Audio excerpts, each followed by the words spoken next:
ละเนาะโอ้แม่อ้อยอย่างไรแฮมปอละกาเจริญปอนไหมชัดดีจังเพศชัดดีเนาะโอเคขอบคุณนะแม่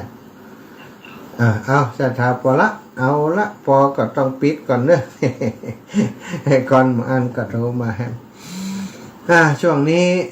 แฮมกี่วันอีแม่อีปอตั้งหลายวันนี้วันที่14วันจันทร์ที่14เดือนตุลา2567แล้วเนาะวันนี้ปะกัน2รอบแล้วเนาะตี 3 ถึงตี 5รอบหนึ่งถ้าสถาตื่นเจ้าก็ปะกันแล้วถ้าตื่นควายก็ได้ปะกันเนาะบางคนนี่โอ้ตี 3 ถึงตี 5อีแม่บ่ตื่นเด้ออาจารย์ จัดเลยก็จัดเนาะแล้วก็ขอบคุณศรัทธายอดญาติโยมที่ติดตามตั้งไลฟ์สดเนอะโยมเพนกาฟังแม่บัวลอยสายเขียวโยมอรพินรำบุตรนะสายนี้ฟังอยู่สาธุฟังอยู่เนื้อเจ้านะสาธุทุกท่านทุกคนติดตามตั้งไลฟ์สดเนาะช่วงนี้ก็จะออกวาสาแล้วเหลือแหม2 วันนะศรัทธาญาติโยม15 16 17นี่ออกวาสาแล้ว18ก็ตักบาตรเทโวโลหะนะวันที่พระพุทธเจ้าเสด็จลงมาจากสวรรค์ชั้นดาวดึงส์ที่เมืองสังกสะเพิ่นก็จะมีประเพณีตักบาตรเทโวแล้วก็19นี่ก็จะเริ่ม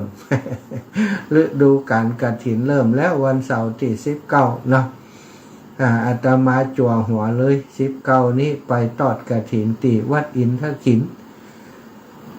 ตำบลอินทขินอำเภอแม่แตงจังหวัดเชียงใหม่เนาะก็ของญาติโยมที่เคยอุปถัมภ์ค้ำชูดูแลกันนั่นแหละเนาะครอบครัวคลื่นสีขาวของเฮาคุณโยมที่เปิ่นมีจิตใจเป็นบุญเป็นกุศลเป็นนักปฏิบัติคนหนึ่งศรัทธาการงานของครูบาอาจารย์คลื่นสีขาวที่ไหนไปหมดไปช่วยเปิ่นไปจ่วยเปิ่นก็เอาไปจัดดอกจัดดวงเนี่ยไปร่วมพิธีกับเปิ่นเกือบจะทุกงานของคลื่นสีขาวเนาะต่างวัดของเปิ่นต่างหมู่บ้านของเปิ่นเนี่ยบัดได้รับการพัฒนามาเมื่อนานแล้ววัดวาก็มนก็มองไปหลังคาก็ลุกก็เสีย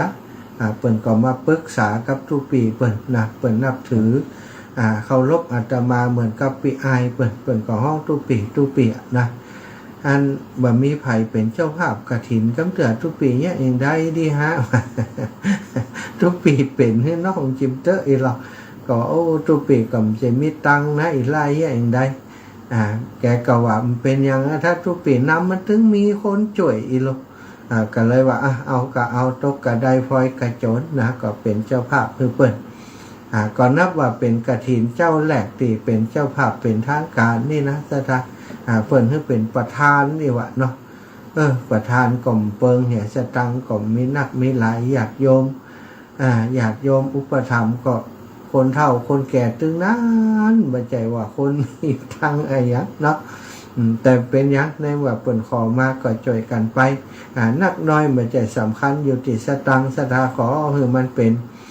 กฐินที่มีผ้ามีอะไรอย่างครบตามระบอบตามระเบียบตามธรรมเนียมที่เปิ่นทำกันก็พอเนาะได้บุญเท่ากันได้บุญเหมือนกันนะกฐินศรัทธาญาติโยมอู้ถึงเรื่องกฐินแล้วหลายคนก็มาปรึกษาหารือบางผ่องก็อู้ว่ากฐินวัดมีตนเดียวนี่เป็นกฐินได้กะอาจารย์ บ่ผิดหยังกะนะก็เรื่องนี้เนาะถ้าคนที่เปิ่นว่าผิดเปิ่นก็มีเหตุผลของเปิ่นส่วนที่คนที่เปิ่นว่าถูกก็มีเหตุผลรองรับศรัทธาญาติโยมพระธรรมวินัยของพระพุทธเจ้านั้นอยู่ที่คนจะตีความนะบางคนก็ตีความเข้าข้างตัวเก่าบางคนก็ตีความตามธรรมวินัยจริงๆบางคนก็ตีความเพื่อคือมันเกิดประโยชน์แก่สงฆ์แก่พระสงฆ์องค์เจ้าที่อยู่วัดวาอารามต่างๆบัดเดียวนี้ถ้าจะหาวัดที่มีพระสงฆ์5 รูปหรือว่าเกินนั้นนี่ศรัทธาอีปออีแม่ทั้งหลายจะมีไหนเนาะบ้านนอกขอกนาที่เฮาอยู่กันก็ตู้เจ้าตนนึงเน้นก็มีบางทีก็มีเน้นตน2 ตนเนี่ยก็ว่าไปนะแต่ก็เวลามีกฐินเพิ่นก็นิมนต์ครูบาอาจารย์พระสงฆ์องค์สังฆเจ้าที่อยู่ในพื้นที่นั้นคือมาครบหัตถบาทคือครบองค์สงฆ์มากัน5 รูปนี่ มี5 รูปตึงพระสงฆ์ที่อยู่หั่นก็ได้แล้ว5 รูปก็ดี7 รูปก็ดี9 รูปก็ดีได้หมดสถานแล้วแต่เนาะแล้วแต่จะคิดจะตีความแต่หมู่เฮาทั้งหลายชาวพุทธเนาะเฮามีหน้าที่ที่สนับสนุนหรือว่ามีหน้าที่ที่จะสืบต่ออายุพระพุทธศาสนาพระพุทธศาสนาจะอยู่ได้ในศาสนา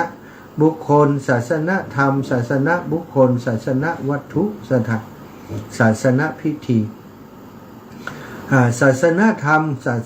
รมคำสอนของพระพุทธเจ้าคือพระธรรมและพระวินัยอันนี้คือพระพุทธองค์ทรงตรัสไว้เลยว่าเมื่อการที่บ่มีเฮาแล้วบ่มีเฮาตถาคตอยู่คือการเมื่อเฮานิพพานไปแล้วพระธรรมวินัยจะเป็นตัวแทนของเฮากับเป็นตัวเฮานั่นแหละสัทธาคือพระพุทธองค์ว่าถึงเฮาจะนิพพานไปแต่ว่าธรรมวินัยใดที่เฮาได้ตรัสไว้แล้วได้สั่งไว้แล้วได้สอนไว้แล้วอันนั้นแหละจะเป็นครูของเธอจะเป็นตัวแทนของเฮาพระองค์บัดเลือกสงฆ์ทั้งหลายเป็นตัวแทนพระองค์พระสงฆ์นี้มีโอกาสจะผิดเพี้ยนใดศรัทธาญาติโยมยุคนั้นเป็นพระอรหันต์ก็จะโอเคอยู่แต่ว่ายุคต่อมาถ้าเกิดว่ามีพระอรหันต์หนอศรัทธาไปไว้ใจสงฆ์ไปไว้ใจคนที่อันนั้นมันก็เป็นตัวบุคคลไปเหียเอาไปเอามาก็จะกลายเป็นบ่ได้นับถือพระพุทธเจ้าไปนับถือสาวกไปเหียอย่างอีเป็นต้นศรัทธาซึ่งก็มีกันนักเหมือนกันในยุคนี้สมัยนี้นะนับถือครูบาอาจารย์ลูกนั้นลูกนี้หานเปิ่นดังก็จะไปนับถือเปิ่นไปเป็นลูกศิษย์เปิ่นเอาไปเอามาโอ้บึ้มความแตกกันมาแล้วประแจไปหลายตนหลายองค์แล้วยึดเอาธรรมวินัยของพระพุทธเจ้าเป็นหลักศรัทธาในเรื่องของกฐินก็มีหลายที่หลายแห่งที่เปิ่นกล่าวไว้ระบุไว้วันนี้อาตมาอ่านโพสต์อ่านเฟซที่ครูบาอาจารย์เปิ่นแชร์กันเข้ามาเนี่ยวัดหนึ่งมีวัดใดมีพระภิกษุรูปเดียวสามารถรับกฐินได้ก็เปิ่นก็บอกว่าได้แล้วก็มีพระมีบาลีรองรับนะมีติมาติไปว่าได้ตรัสไว้ที่ไหนได้กล่าวไว้ที่ไหนศรัทธาฉะนั้นอย่างหมู่เฮาทั้งหลายก็ถ้าเปิ่นตานกฐินที่ไหนก็ช่วยไปเถอะศรัทธาช่วยไปบ้านของเฮาวัดของเฮาจะเจริญรุ่งเรืองได้ศาสนาของเฮาทั้งหลายจะเจริญรุ่งเรืองได้ก็ด้วยศาสนธรรมศาสนาพิธีศาสนาบุคคลแล้วก็ศาสนาวัตถุในพระพุทธศาสนาการจะพัฒนาวัดวาอารามนั้นก็ต้องอาศัยกำลังจากศรัทธาญาติโยมลำพังพระสงฆ์องค์สังฆเจ้าครูบาอาจารย์เปิ้นบ่ได้มีอาชีพอย่างเปิ้นบ่ได้ประกอบอาชีพอย่างทุกวัดทุกวาที่เจริญขึ้นมาก็ย้อนศรัทธาญาติโยมครูบาอาจารย์เพียงแต่เป็นผู้นำคิดนำทำแต่ว่าการที่จะสนับสนุนช่วยเหลือดูแลบูรณะปฏิสังขรณ์พัฒนาสิ่งต่างๆสร้างวัดแปลงวานั้นก็เป็นหน้าที่ของทายกทายิกาผู้หวังในบุญในกุศลจะทำช่องทางหนึ่งที่ทำให้เกิดการพัฒนาวัดวาอารามต่างๆทุกปีจะมีการพัฒนาเอานั่นเอานี่มาทำเนาะวัดวาอารามต่างๆก็โดยการมีการทอดกฐินทอดผ้าป่านี่แหละศรัทธาถ้ากฐินนี้เปิ้นก็จะทอดตามการก็คือออกพรรษา1 วันก็คือหลังจากวันออกพรรษานี่ก็คือตั้งแต่แฮมค่ำไปศรัทธาแฮมค่ำไปก็จะเป็นฤดูกฐินเลยนะฤดูกฐินเลยไปจนถึง15 ค่ำไปถึงก็เวลา1 เดือนที่จะเป็นโอกาสที่เฮาทั้งหลายจะได้ตานกฐินศรัทธาญาติโยมทั้งหลายหลายท่านหลายคนที่ฟังรายการอยู่ก็ได้เป็นเจ้าภาพกฐินของวัดของวาของท่านบางคนบ่ได้เป็นเจ้าภาพหลักแต่เป็นเจ้าภาพที่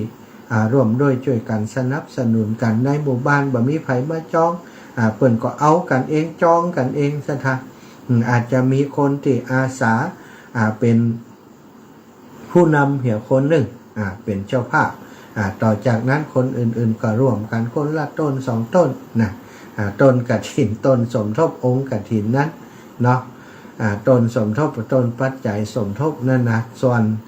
ผ้ากฐินนั้นคนที่เป็นเจ้าภาพก็มีหน้าที่ดูแลคนที่จะอุ้มผ้าไตรกฐินนั้นสถานจะต้องเป็นเจ้าภาพดูแลเรื่องของผ้ากฐินแล้วก็ของบริวารต่างๆเป็นบาทก็ดีเป็นถุงหยามก็ดีเป็นตลับปัดพัดก็ดีเนี่ยสถานรองเท้ากาน้ำกาอย่างต่างติดนี้เป็นนิยมมีตลอดถึงอุปกรณ์ทั้งหลายไม้กวาดก็ดีอะไรอย่างก็ดีเหล่านั้นก็เป็นบริวารของกฐินเหมือนกันสถาอานิสงส์ของกฐินนั้นเราจะเป็นเจ้าภาพรักก็ได้เจ้าภาพร้องก็ได้เป็นคนสมทบก็ได้บุญเต่ากันมดเปียงกันมดศรัทธาคงเคยได้ยินเรื่องของนายทุกขัตตะตีไปหับจ้างเปิ่นนายศรัทธานายตินนบาลนายตินนบาลทำหน้าที่ปลูกหญ้าดูแลหญ้าเลี้ยงสัตว์ปศุสัตว์เลี้ยงวัวเลี้ยงควายคือกับเจ้านายศรัทธาไปขออยู่กับเจ้านายไปขออยู่กับเปิ่นบ่ได้ขอกาจ้างรางวัลอย่างน่าขอให้ได้กินเข้าไปเป็นมื้อเป็นขาบก็พอแล้ววะคนทุกคนจนถึงขนาดนั้นนะสถานบางคนบ่ได้กินข้าวกินปลาประเทศชาติสมัยก่อนประเทศอินเดียก็ดีประเทศเฮาก็ดียุคสมัยก่อนมันเข้าอยากหมากแปลงแต่นะสถานถ้าเข้าบ่มีติปลูกเองบ่ได้กินนะบ่ได้กินข้าวคนบ่มีให้ก็บ่ได้กินข้าวคนบ่มีนาก็บ่ได้ กินข้าวอิ่มเต็มอย่างเปิ้นไปหับจ้างอ่างบ่ายมาซื้อข้าวก่อมเพราะกินสตาเพราะข้าวมันแปลงสมัยก่อนไปซื้อข้าวเปิ้นนี่โอ้อย่างกับไปขอทานสตา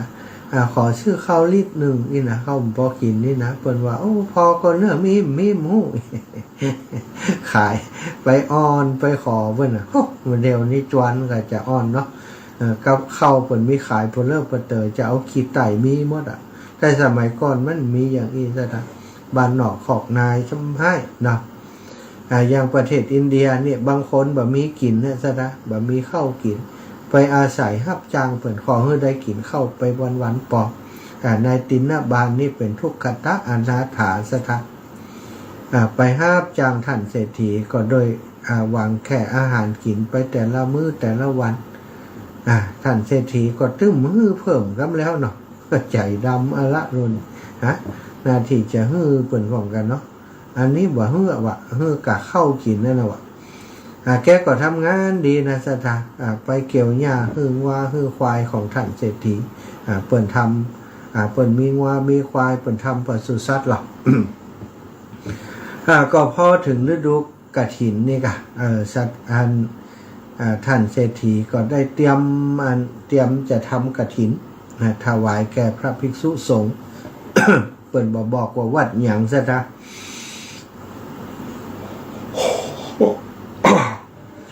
ซึ่งเมื่อกฐินเมื่อเศรษฐีได้เตรียมเรื่องของกฐินอยู่นั้นนายตินนบาลนี่ก็มาหันท่านเศรษฐีเตรียมกฐินก็ถามว่าโอ้เจ้านายท่านเนี่ยไอ้อย่างก็ท่านจะมีงานมงคลไอ้อย่างก็รู้ใดเตรียมเข้าเตรียมของไว้นักหนา ท่านจะมีการมีงานไอ้อย่างก็ข้าพเจ้ายังบ่ฮู้นี่นะโอ้นายตินบาลเขาจะทำการถวายกฐินคือพระสงฆ์องค์สังฆเจ้าในวัดของเฮานะครับโอ้กฐินมันเป็นจะได้ท่านเศรษฐีวะนายตินบาลก็ถามท่านเศรษฐีก็เล่าให้ฟังกฐินเป็นอย่างไรกฐินก็คือการเสาะผ้าหาผ้ามาเย็บตัดมาเย็บมาย้อมแล้วก็เอาถวายแก่สงฆ์สงฆ์ฮับสงฆ์ก็ฮับผ้ากฐินได้ เป็นพระบรมพุทธานุญาตจากพระพุทธเจ้าอานิสงส์ของกฐินมีนับมีหลายเศรษฐีเหล่าเพื่อนายตินบาลฟังโอ้นายตินบาลฟังก็อยากจะมีส่วนร่วมในกองบุญกองกุศลกับท่านเศรษฐีก็ได้ถามท่านเศรษฐีว่าถ้าข้าพเจ้าจะขอร่วมบุญกฐินกับท่านจะได้ก่อนท่านเศรษฐีก็ว่าโอ้จะได้บัดได้ว่านายตินบาลอันนี้กฐินของเฮานี่ก็เป็นกฐินสามัคคีแล้วนี่ญาติพี่น้องของเฮาคนในหมู่บ้านในชุมชนก็มาร่วมกันเอานั่นน้อยเอานี่น้อยโดยเฉพาะวันที่จะทำกฐินกันนั้นจะทำผ้ากฐินกันนั้นจะมีการเลี้ยงดูอาหารการกินตลอดถึงบริวารกฐินก็มีหลายอย่างอยู่นี่นะสิ่งสำคัญก็มีผ้าแล้วก็มีเข็มเย็บผ้ามีได้มีอย่างที่จะต้องเตรียมไว้ให้พร้อมนายตินบาลได้ฟังอย่างนั้นก็ไปนอนคิดว่าโอ้เฮารับจ้างท่านเศรษฐีได้แต่เพียงเข้ากินไปวันๆว่าเดี๋ยวนี้ท่านเศรษฐีจะทำกฐินเฮาจะเอาไอ้อย่างไปหอมเปิ่นหาว่าจะทำเอาอย่างไปหอมเปิ่นอยากจะหอมไปนอนกึดเอามือไก่หน้าผากก็ได้เอาแข้งไก่หน้าผากก็ได้กึดว่าออกซะท่าใจก็ตึงจักจะร่วมบุญกับเปิ่นแตะนะเฮาเกิดมาเป็นคนทุกข์คนจนก็ย้อนว่าจัดก่อนเฮาบ่ได้สร้างบุญสร้างกุศลถึงวันนี้ทำงานรับจ้างใดแก่ข้าวกินไปวันๆผ้าก็มีแค่ชุดเดียวผืนเดียวมีแค่ผ้าหนุ่งผืนเดียวผ้าห่มยังบ่มีด้วยซ้ำไปทุกขตะอยากจนถึงขนาดนั้นสมัยก่อนนี้ปัจจัยสี่มันหายากแต่เนาะอีปออีแม่ตั้งหลายเข้าก็หายากนี่นะอาหารก็อยากปัจจัยสี่เครื่องนุ่งห่มก็หายากคนสมัยก่อนสมัยต้องก่อนนักถึง 2,500 ปีแล้วเนาะจะทาสมัยก่อนสมัยอาตมาย้ำน้อยนี่บ่เดียวแต่ได้นี่60 ปีปลาย50 ปีปลายนี่มันได้ยุคนั้นสมัยนั้นไฟฟ้าก็ไม่ใช่มีเนาะแล้วก็ของใจต่างๆนี่เสื้อผ้าอย่างนี้หายากนะบ่เดียวมันอย่างปะเลิกปะเตอแต่ว่าจะทาเมื่อก่อนนี่โอ้เสื้อผ้านี่ผ้าเตี่ยวพุดแล้วพุดแหมตาบแล้วตาบแหมละอ่อนนี่นุ่งเตี่ยวไปโรงเรียนเตี่ยวสีกากีก็มีตัวเดียวน่ะจะทาแล้วก็พุดโกนเนี่ยพุดโกนไปมันก็ดำเนี่ยเอาใส่อาทิตย์หนึ่งบางเที่ยก็ใส่เป็นเดือนเนี่ยแจ่น้ำแต่มันตึงดำขี้เลี่ยเนาะคนบอกก่อนนี่นะตึงเปิ่นตึงตัวเขากดตุกเขากดตุกนะแล้วก็ไปโรงเรียนถ้าถามหวังจะได้ใส่รองเท้าหรือเกิบนี่นะบ่มีตามามันได้ชุกเกิบไปถึงมัธยมเนี่ยมันได้ชุกเกิบเลยจะทำทุกแต่นาคนเมื่อก่อนนี่หาอย่างตักของมูนี้แต่บัดเดียวนี้ปะเลิกปะเตอนะนายตินบาลสมัยกะนับย้อนหลังไปแหม2,000 กว่าปี2,500 2,600 ปีซะท่าก่อนนักหนานะมันคงไม่ใจลดตินบาลไป2,000ประมาณนั้น 2,500-600 ปีนะแกก็อยากโจนแต่คืดไปคืดมาตึงใจตึงตกใครทำบุญกับเปิ่นแล้วมันก็จะใกล้วันมาแล้วนี่ถ้า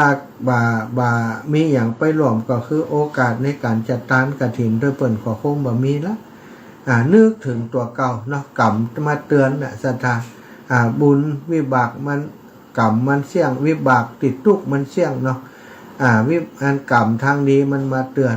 บุญกุศลมันมาเตือนให้เขาคือหิบทำบุญก็มานึกถึงตัวเก่าว่าเฮาเป็นคนอนาถาอยากจนก็เพราะอดีตชาติคงบ่ได้ทำบุญสุนทรทานบ่ได้กินได้ทานอย่างเปิ้นเนี่ยอย่างใดเนาะจะได้กินได้ทานกับเปิ้นนอนไปนอนมาคืดไปคืดมาศรัทธาญาติโยมพอดีนอนอยู่กับใส่ผ้าควาตัวเก่าตีหนุ่งห่มอยู่นั้นก็กึดขึ้นมาได้ว่าโอ้ถ้าเฮาเอาผ้าอันนี้ไปขายก็ถ้าจะได้ถ้าไปขายได้ตังมาแล้วจะได้เอาไปหอมท่านเศรษฐีพอกึดได้อย่างอันก็ตัดสินใจว่าเฮาจะเอาผ้าเนี้ยไปขาย ก็เลยเอาผ้านั้นมาซักสถานก็ยังว่านั่นเนาะโอ้มันถ่ายจากเชียงเตี่ยมันผ้าผืนเดียวอะสถานมันได้ซักกำอาบน้ำเหอากันเนาะ ฝืนเดียวมีผ้าเปลี่ยนเนี่ยเนี่ยอย่างใดแก้ผ้าไปซักโอ้กว่าอายอุจาดกว่าคนหันคนเปิ่นจะเปิ่นจังเอาใบตองมาห่อตัวมาห่มตัวมายิบแล้วก็ห่มตัวสถานปิดบังสิ่งที่มันจะทำให้ละอายคนทั้งหลายหันจะอุจจาตาเขาก็ปิดอวัยวะต่างๆเอาผ้ามายิบแล้วก็มัด เป็นตาดีอินดูเนาะจะได้เนาะถ้าจะเอาตองอย่างสักอย่างเนาะตองกล้วยจ้ะตองกล้วยแห้งนี่ก็ได้เนาะมาว่าจุบเอาจุ่มน้ำเหี่ยน้อยตองกล้วยแห้งก็ได้เอามามัดมันมีเจ็บด้วยหรอกสรุปก็คือหนุ่งใบไม้สถานหนุ่งใบไม้แล้วก็ซักผ้าตากผ้าเรียบร้อยแล้วบางมันมีเหม็นกินสาบกินสางอย่างต่างๆก็เอาไปขายในกาดสถานเดินเข้าไปในตอกซอกซอยในกาดท่านทั้งหลายใครต้องการผ้าพ้องอีหลอกใครต้องการผ้าพ้องข้าพเจ้ามาขายผ้าอีนะคนทั้งหลายหายนายทุกกตะเอาผ้ามาขายผ้าดำขี้ริพุทธเหี่ยสถานแล้วก็ตัวเองก็ไม่ได้หนุ่งผ้าอย่างหนุ่งผ้าหนุ่งกับใบตองก็เลยว่าโอ้เธอย่ำเอาหนุ่งเหี่ยหนุ่งใบตองแล้วถามเอาผ้ามาขายเธอเอาไปเนี่ยยังจะเอาตังไปเนี่ยยังก่อนเล่าทุกคนทั้งหลายฟังว่าข้าพเจ้าอยากจะห้อมกฐินด้วยท่านเศรษฐีนะเลยได้มาห้องขายผ้าที่นี่คนทั้งหลายบางคนก็ไข่หัวใส่เยาะเย้ยทางนะว่าโอ้ไผจะซื้อฮั่นผ้ากับบดีบดักอย่างดำขี้รินะพุทธเหียผมไม่ไผซื้อหรอกถ้าไปขายไปเสาะงานครับจ้างเอาเถอะไปถ้าอยากจะไปห้อมกฐินได้เปิดแกได้ฟังคนถางแกก็ว่าเนี่ยคนหวานนักเข้าแกก็ว่าโอ้ท่านต้องมาล้อเลียนข้าพเจ้าหรอก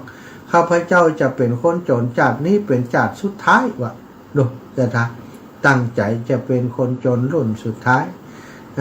คนเฮาเรียนนี้หลายคนสมัครเป็นคนจน นายทุกขตะนี่สมัครแล้วนี่นายทุกขตะบอกว่าข้าพเจ้าจะเป็นคนจนจัดสุดท้ายตั้งแต่นี้ไปข้าพเจ้าจะเป็นคนรวยวะโดยอานิสงส์ที่ข้าพเจ้าจะได้ทำบุญกฐินด้วยท่านเศรษฐีท่านบ่ต้องหัวเราะเยาะข้าพเจ้าหรอกนะว่าข้าพเจ้าจะหนุ่งใบไม้อย่างอีกจัดนี้เป็นจัดสุดท้ายวะสตาก็ได้ไปห้องขายในกาดโอ้พอดีสถานไปจับใส่คนที่อินดูบ่ใครได้ผ้าหรอกก็ยังว่านะผ้ามันก็ดำขี้รินะสถานแต่ว่าอินดูหมอนี่ห้องขายที่ห้องขายมาไผก็คมซื้อของเปิ้นแกหันแล้วแกก็อินดูก็เลยถามว่า นายตินนะบาน มันเต้าหู้นี่จะขายเต้าหู้แล้วแต่ท่านจะซื้อเถอะครับผมนี่บอกว่าจะตั้งราคาอย่างใดของมันก็ของเก่าของมือสอง คนนั้นก็เอาหื้อหนึ่งก็หาปนะเอาก็โอ้แกดีใจมากโอ้ได้ครับดีแล้วขอบคุณหาบเงินเปิ่นมาหนึ่งกะหาปนะดีอกดีใจสถาญาติโยมหีบกลับไปยังบ้านท่านเศรษฐีเมื่อกลับไปถึงบ้านท่านเศรษฐีก็เอาเงินหนึ่งกะหาปนะนั้นมอบให้กับท่านเศรษฐีโอ้ท่านเศรษฐีหันนายคนนี้มีความตั้งใจก่อนได้ขอบคุณอนุโมทนาว่าโอ้นายตินาบานเธอช่างมีความมานะพยายามเหลือเกินหู้ว่าเปิ่นทำบุญกฐินตัวเองมีผ้าอยู่ชุดเดียวก็ยังเอาไปขายอยู่เนาะเอาละเขาได้เงินของเธอมาหนึ่งกหาปณะจะทำให้เกิดประโยชน์เป็นกฐินที่มีประโยชน์สำหรับเธอ ท่านเศรษฐีก็เอาตังค์1 กหาปณะสถาไปซื้อเข็มได้เล่ม 1 เข็มเล่ม1 กหาปณะตอนนั้นถ้าบาทเดียวนี้ก็1 บาทหรือว่าประมาณนั้นราคาสถา1 กหาปณะท่านเศรษฐีก็ได้เอาไปซื้อเข็มโอ้นายตินบาลก็ดีอกดีใจสถาข่าวตินายตินบาลได้ทำบุญกฐินกับท่านเศรษฐีได้ถูกเล่าลือไปจนถึงหูพระราชาพระราชาพอหู้ข่าวก็ห้องนายตินบาลนี้ไปถามไปสอบถามว่าเรื่องเป็นเล่าเป็นอย่างไรตินบาลก็เล่าให้ฟังสถาโอ้ตินบาลเล่าให้ฟังพระราชาก็อนุโมทนาในบุญของนายตินบาลนี้แล้วก็ประทับใจใน ในสิ่งที่นายตินบาลทำหลายคนมีเงินมีทองย่อมมีความปรารถนาย่อมมีความปรารถนาอย่างนี้แต่คนนี้นี่บ่มีเงินบ่มีทองเอาเสื้อผ้าที่ใส่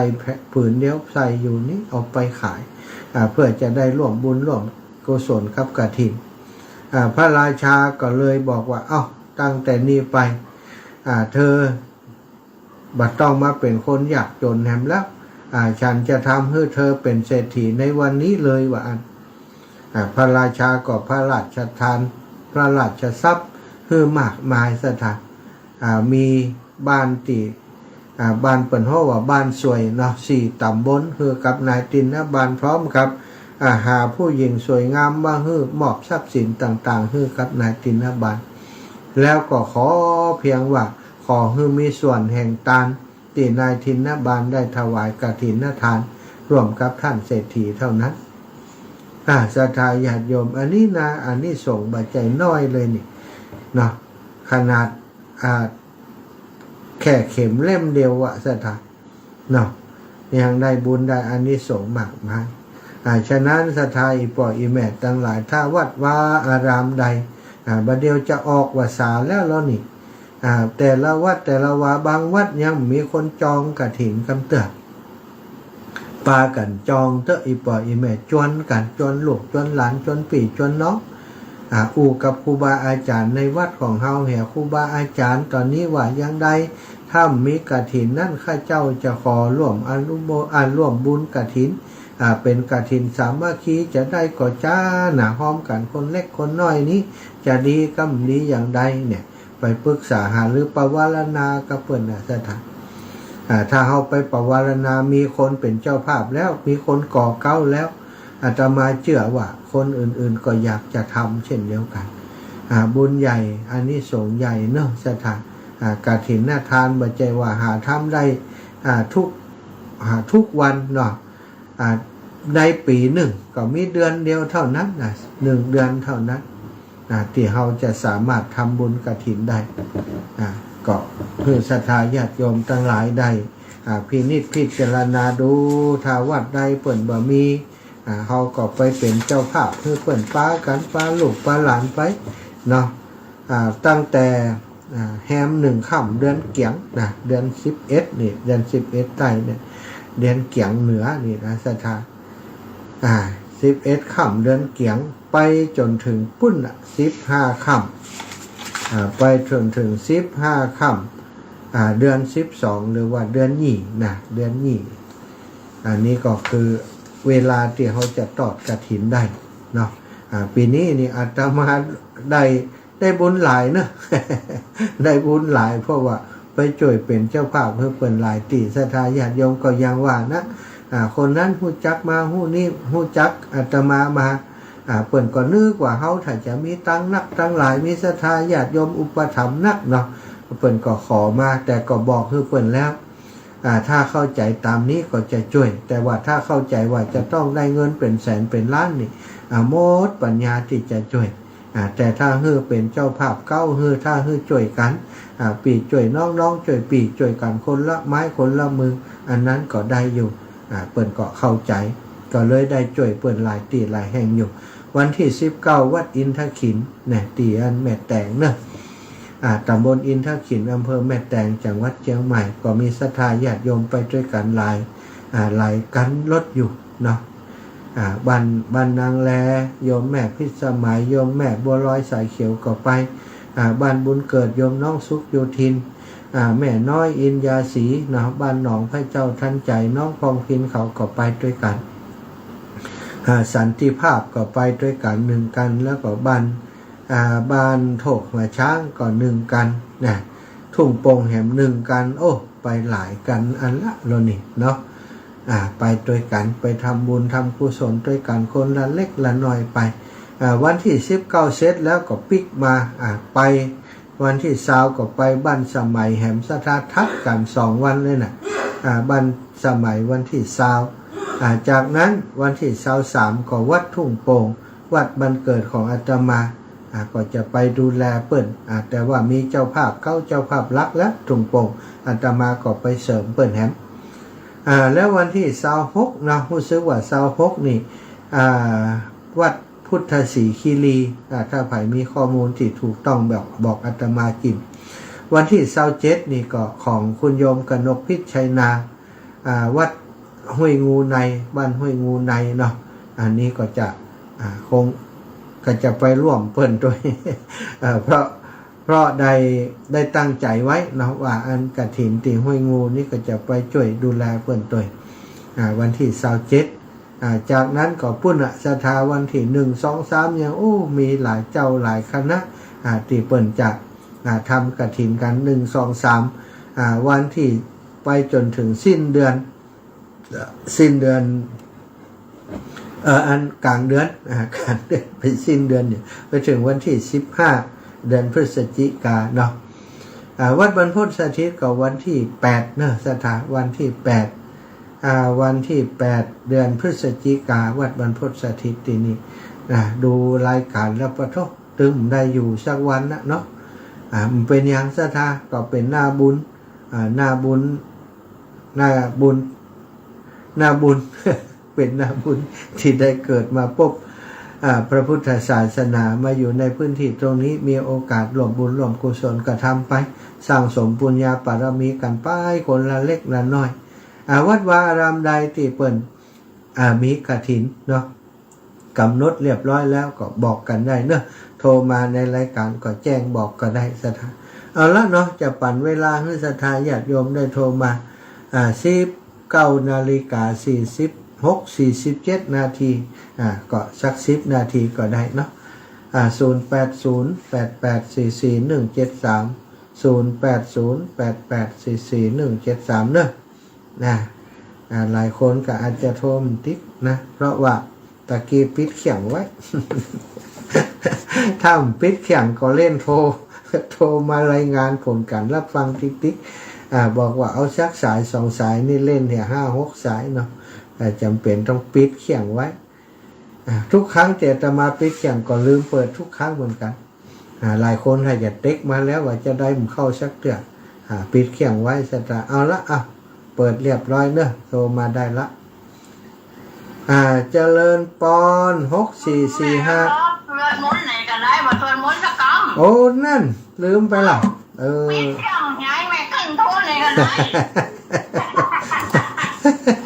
ลายลุโอ้ลายลุเอาลายลุเหรอสาธุวันนี้ลายลุได้สวดมนต์สักคำเจริญปอนแม่สีทอนเจ้าแม่จะมอบกฐินอยู่เนอะเจ้าบัดเดียวนี้เป็นสาวเพชรบุรีกะเป็นสาวเพชรบุรีแล้วเป็นสาวเต็มตัวแล้วสาวเพชรบุรีเนาะหันอยู่กับลูกกับหลานดีใจปะโต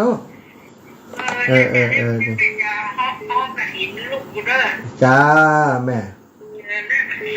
ล้วแต่ลูกจะกระจายไปเรื่อยแม่จะเอาไปกันเด้อจ้าได้เลยแม่ตู้ลูกเป็นเจ้าภาพที่ไหนก็ได้ตัวเนอะแม่เนอะเจริญพรนมัสการครับผมแปลงบันแปลงครับว่าโอ้วันที่20นี้วัดแม่ริมเนอร์ครับน้าจะมีกฐินยิ่งใหญ่ครับน้าดีโอ้วัดแม่ริมมีกฐินแล้วครับน้ากูจำมีกะกุ เตี้ยมีแต่มันมีเดือนพฤศจิกาว่ะนะค โอ รับ เคอ้าวปันกันคนน้อย โทรมากำลังใจนะครับ ปันกันคนน้อยไปอ้าวเจริญพรแม่กาบแก้ว ไปพระเจ้าท่านอาจารย์ เจ้า เดี๋ยววันนี้เช้าเดี๋ยวแม่จะโอนไปเอาเนาะเจ้าไม่ได้มาตักบาตรแล้วเนาะมันสูงกันเนาะ น่ะก็คงจะ ปัตตไม เจ้ายายไม่อยากก็โจทย์ไม่อยากจุนก็บานลูกไม่อยากเลยเราจะไปก็โอ้ยบานลูกปิ้งจังก่อนนี่เดี๋ยวแอปเป็นอย่างนี้ เจ้า เดี๋ยวตั้งอีปีโอนหันกันในการลงกับวัดยอดชัย เจ้าวัดดอนชัยวันที่อย่างก็ วันนี้เก่า เก่าแหละ เขาอาจารย์กันในการลงจากวันนี้เก่าพฤศจิกา ลังตรงกับไผกันเนาะ วันนี้เก่าตรงกับบันป่วยแท้ โอ้ บันป่วย จะ แท้ Ừ. แม่โอนนะแม่ยมแม่ดับไฟวันถูกโกงเนี่ยกันตาถูกกันแดกไปเนาะ เจ้าตรงปงไปนี่เลิกถ้าไปตรงปงนี่เลิกครบเลยนะ เลิกครบเลยอ่ะเนี่ยสัตว์นะสัตว์เนอะ ย่อมแม่ไหนเลยจ้ะ เจ้าแม่ ไปต้องคุณใหญ่ตรงใจเจ้า สัตว์เจ้าเจริญปอนแม่ขวัญดาว ไว้ตาเจ้า ใช่เชื่อแล้วยัง ใช่อาจารย์ดีไปแล้วหลงว่าเจ้าจับพอดี จับพอดี ยิ้มอกยิ้มใจที่จะได้ไป โอ้ดีแล้วขอบคุณเนอะมาเยี่ยมมาแอวหากัน เจ้าถ้าว่ามีโอกาสจะไปเห็นเจ้า เจ้าอินดูเหมารถถึง700 ไปก็อาจารย์ทุกคนทุกเป็นถ้าจะเป็นคนดีกว่าพ่อเลยนะอยากขอบคุณอาจารย์ว่าขอบคุณที่มีความรู้ความที่ว่าอันใดที่เขาไม่เคยได้พบได้ฟังก็แบบเอามาใช้บริบัติเลยขอบคุณกันนะเจ้า เจ้า แต่เราไม่ยังเจ้า เรียบร้อยแล้วอร่อยล้ำหน่อไม้มันจะมดแล้วเนาะมันจะมดแล้วมันหวานเจ้าสัตว์ตัวเจ้า หวานก็ หวานนี่แม่มันส้อยละเนาะมันรสชาติมันดี เจริญพรแม่น้อยอุตุดี เจ้าแม่ไปทำแบบนั้นเดี๋ยวนี้ อันนี้มันได้ทำใช่กำลืม แม่ก็ว่าตั้งทำตัวนี้ตุ้มลงอยู่ใกล้เนาะ วันนี้ลืมเปิดจับวันนี้นี่ เจ้าสัตว์ทุนแล้วแม่นะ เจ้าไว้ซะ บุญหักษาแม่เด้อก็มีหลายวัดหลายว่าศรัทธาญาติโยมก็ทยอยกระจายกันไปเนาะวัดนั้นบ่ได้ไปก็จะไปน้อยใจนะ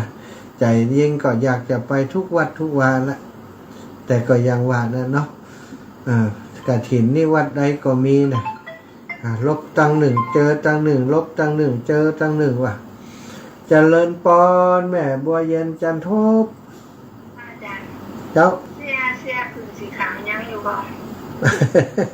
เขาไม่ได้ถามอาจารย์น้ำเตียนี่เองแม่ ใจยังว่าต้องทำมีอะไร มีอะแม่ ผมจะเอาของเก๋มาถาม เดี๋ยวจะถามอาจารย์ก่อนเพราะเขาก็ไม่ได้ถามเป็นคำเตือนวันเหลือก็ แม่ขอโทษไม่ว่าที่แม่ว่าตัวบอกมึงก็ว่าจะไปก็ได้ บอกไปไหน จะไปวิธี19นี่ค่ะ บอกแค่เลยว่า บอกแล้วรถก็ได้แล้วเหรอสบายมากกับไอ้แม่ ใช่เขาว่าวันที่19ผมจะใส่ไปเพราะว่าทำนี้เขามาเฮ้ยจิ้มนี่แหละ เดี๋ยวจะถามอาจารย์ก็นะแม่นะเจ้าสาธุเจ้าสันกำแพงหินดอยสะเก็ดเทพเสด็จเจริญปอนโยมแม่ไว้สาเจ้าแม่ของคนจะไม่เหมือนกันกระถินนะไงกระถินฝรั่งนะก็ไม่ใช่กระถินนี่คนจะเป็นเจ้าดีไลน์ถ้วยนี่แล้วก็คนอังเนี่ยที่คนมาซื้อปีเนี่ยคนเป็นเจ้าค่ะเข้าอยู่แล้วก็เราเอาสถานเขาลวกนะดีค่ะก็จะไป การต้นเงินเคยหันสองงานจะนัดในโซนะโอ้ต้นเงินนี่อันสลักเนี่ยเนาะเพิ่นแบบอันนี้สลามันเป็นต้นเงินน่ากะตานต้นเงินน่ากะตานแตนน่ากะเหมือนเหรอตานแตนไปหับตานบุญดีกะมาก็ได้หรอมาลูกแดงคนนึงมาจัดการเนี่ยเนาะกะเดี๋ยวจะไปเป็นลูกศิษย์ตุลุงแดงก่อนเด้ออันว่าคนวัดนิติพงษ์เนี่ยคนคอยจุงเนี่ยตุลุงแดงน่ะจัดการนะโอ้สุดยอดเนี่ยนะคนเฒ่านี่เอาแหงไหนมาปลำปลาเหลือสมองนี่จ่อยแต่คนอื่นอย่างเดียวมันนั่งสอดอันรถตาลอันสลากโรงเรียนได้ดึง200,000ฝ่ายดูโทษได้แต่ได้หวังนี่นะโรงเรียนไปต่อนี่นะจุลุงนี่เก่งแต่เนาะได้300,000ฝ่ายนับแล้วเหลือ200,000ฝ่ายดูปะโตแดงเน็ตเน็ตอะสร้างบุญสร้างบารมีเนาะน่ะวัดสอดกระถิ่นนั่นลูกเจ้าอาวาสเข้ามาหมอนัดเนาะจะได้เลือดหมอโอ้เจ้าสาธุเนื้อแม่เนื้อปั่นลำปังหน่อยสาธุจ้าปั่นกันคนน้อยโยมแม่คำมีกาจุมอันมาสกัดเจ้าพระอาจารย์พร้อมกระถิ่นทานกินเนอไปด้วยก่อนไปเราแผ่นเกียร์100เด้อกระถิ่นบุญเกียรติ100ยมแม่100แล้วก็อันแม่วัน50 บาทเจ้าแม่จ้าคนน้อยเนาะเจ้าคนเล็กคนน้อยไปเนาะจ้าสาธุขอบคุณอีแม่เจริญพรแม่บัวคลี่ท่าปูไม่ใส่เจ้าพ่อจานที่เป็นมาเวลาเด็กที่เป็นมามันคงมาเวลาใดเวลาใดน่าจะเป็นเวลาเจ้าเนอะแม่เพราะว่าบ่ายนี้น่าจะไปอันถึงไปฉันเพชรฉันเพชรมันยังไงอะไร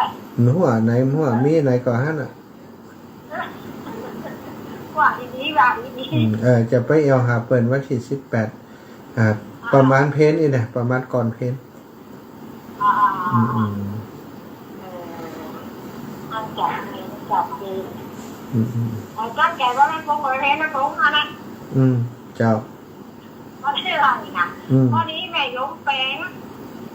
เป็นหวังน้ำมูลกับดินไปแม่แดง100แม่100นะแม่แก้วการตรง100เจ้าอันแม่ไปหาพวกเขาบอกเขาจะไรได้ไปหาปุ่นเนาะจ้าเพราะว่า18ตอนบ่ายก็จะไปอันปุ่นละแม่ไปอันน่าแม่บ้านเลี้ยวกับเจ้าหูนะวานเป็นมาเวลาเลยไปเด็กๆกับสั่งงานก็แม่บ้านเลี้ยวเนาะจ้าบอกคนเลยนะจ้าสาธุนะแม่บุญรักษาจ้าศรัทธาญาติโยมแม่บัวขีดทับโปเรียบร้อยเนาะวันนี้15วันนี้14เนาะ14วันถูก15วันถูกไปแม่ยากิ่งมณีแม่ยากิ่งแก้วมณีเนี่ยนะ